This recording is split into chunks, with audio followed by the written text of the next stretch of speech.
आप सभी लोगों का स्वागत है हमारे चैनल में। और आप लोगों को बहुत प्यारी सी एक गीत सुना रही हूँ, जो गीत है मजाकिया चुटकुला नाच गीत है।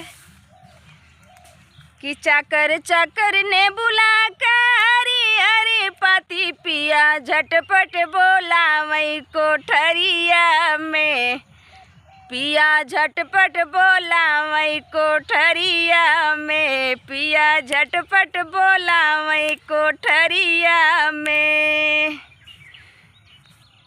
कैसे कयाई पिया तुअरी से जरिया तुहर मम्मी जे सोई वो सरवा में।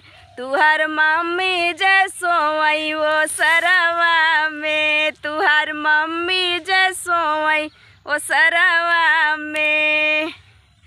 का मोरी धना हो मम्मी से लजालू तुहार।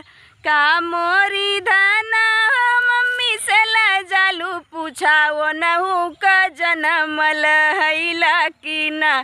पूछाओ नहू कई जनमल हैला की ना।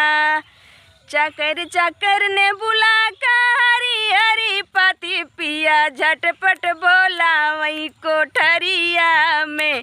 पिया झटपट बोला वही कोठरिया में। कैसे कयाई पिया तुअरी से जरिया तुहर भाभी जे सोई आंगनवा में। तुहर भाभी जे सोई आंगनवा में। तुहर भाभी जे सोई आंगनवा में। का मोरी धाना हो बाबी सला जालू। पूछाओ नहीं कैसी खवल हैला की ना। पूछाओ नहीं कैसी खवल हैला की ना। चाकर चाकर ने बुला के हरी हरी पाती पिया झटपट बोला वही कोठरिया में। पिया झटपट बोला वही कोठरिया में। कैसे कयाई पिया तुअरी से जरिया तुहर बहिनी जे सुतई वो सरवा में।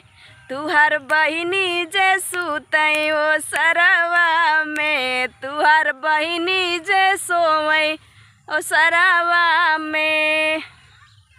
अरे का मोरी धाना हो बहनी से लजालू। पूछाओ नहू के खोजत हैला की ना। पूछाओ नहू के खोजत हैला की ना। पूछाओ नहू के खोजत हैला की ना। चाकर चाकर ने बुला के हरी हरी पाती पिया झटपट बोला वही कोठरिया में। पिया झटपट बोला वही कोठरिया में। आप लोग ज़रूर बताइएगा गीत कैसी। और आज मैं आई हूँ खेत में वीडियो बनाने। इतनी धूप है लेकिन क्या करें देखिए दिखा रही हूँ आप लोगों को।